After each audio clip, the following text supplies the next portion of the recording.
Hello all, I'm Sai and you're watching The Book Dragon. In today's video, I'm bringing to you my spoiler-free short review of Red Sister by Mark Lawrence, which is the first book in the Book of the Ancestor series, which is a grim-dark adult fantasy series. I should say that I enjoyed the first book in the series very much, but it was very slow in every way possible. The slowness of the book has many reasons, which I'll try to explain in the review further on. So without any further ado, let's get into the various sections of the review right away. Starting with the plot, we follow our main character Nona Gray, who's 10 years old, and she's taken to this convent called Sweet Mercy, where she's to be trained to become a magical assassin nun, and all the other girls who are also training along with her in the convent are to become nuns in their own. The nuns in this world are not the typical type of nuns that we see in our world. They are trained in both sword as well as sorcery, and the way in which they are going to improve themselves will determine whether they'll become a type of nun that is going to go and battle or another type of nun who's going to train all the future nuns inside the convent. I can say that the plot as a whole is really interesting in every way possible. It is not fast, it is just developing in a really slow way, but the way in which the author develops it is really good. He lays out a lot of stuff in this first book, so it might feel boring at some instances, but trust me, if you get towards the end just by piecing all the fragments of the story together, it just makes perfect sense. Even though the characters whom we follow here are in their early teens, it is not a children's book or a young adult book in any way at all, because the world here is very grimdark in every sense. It's not a world where you like to be in, so as a whole, I can say that the plot of the book is pretty strong. Moving on to the characters, I should say that the characters are the most strong part of this book if you ask me, because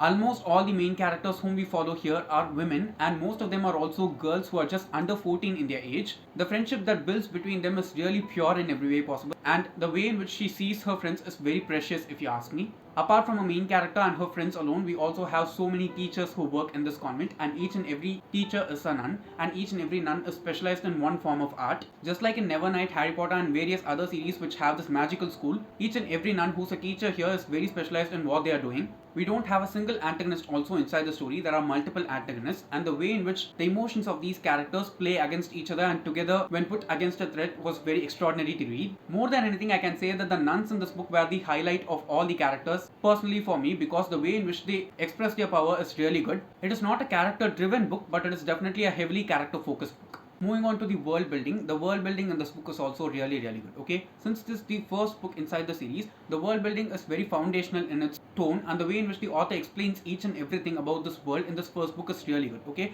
Because of the fact that it is the first book, the magic in the book is not that clearly explained, because I think it will be explored further on in the next two books in the series, because it seems like there's a lot of potential for the magic that the characters possess inside the series to be explored in the second and third books. I can say that the magic in this one was also quite confusing for me at instances, because I was not able to understand what was going on, but the author just wrote it in such a way that the reader who's reading the story knows about the magic and they are just going to understand it better in the further books. I'm not sure whether that makes sense or not, but that's how I felt while I was reading the story. At the same time, the world in which the story takes place is dark, just as I said before. The way in which the geography of the world is explained to us was very interesting, okay? Usually when it comes to fantasy books, the maps that are provided are not that much of an importance for me, because I don't look that much into the maps, but for this one I really wanted a map and it does not have one. I'm sure that if this book had a map, it would have been far more an immersive experience to read. I'm sure that the world is going to be explored a lot further in the second and third books, because there are multiple things which are hinted in the first book itself, so I'm very much interested to see how they are panned out in the next two books.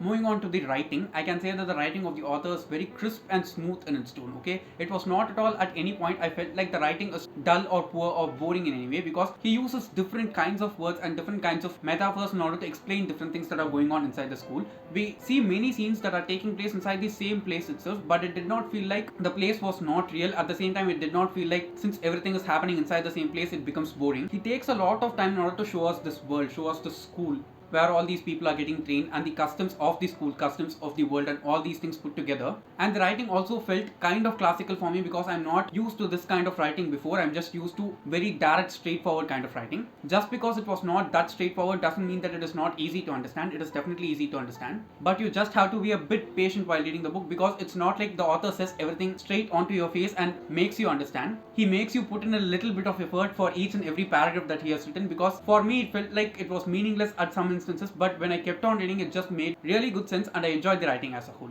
Finally, talking about the pacing, which was slow from the beginning until the end, and it was consistent throughout the book. Usually, I like more consistent pacing compared to slow as well as fast pacing. I like both those kinds of pacings also, but if it is maintained in a proper way throughout the book, it just makes a bit more sense for me. There are many action-packed scenes throughout the book, but it did not feel like where I read the action scenes, the plot moved in a faster pace, and where there was no action, the plot was on a slower pace. It was not like that for me. It was just consistent throughout, but it might be a problem for people who like fast-paced stories because it is not fast in any way at all. But if you're ready to spend your time with the book, I'm sure that you'll enjoy it a lot. So yeah, as a whole, it was a really good reading experience for me, and I rated it 3.75 stars. And that's it for my review. If you did enjoy watching today's video and found it useful in some way or the other, don't forget to give it a thumbs up and also share it to your friends. If you want to get more content from me, do subscribe to the channel. Thanks for watching and have a great rest of your day.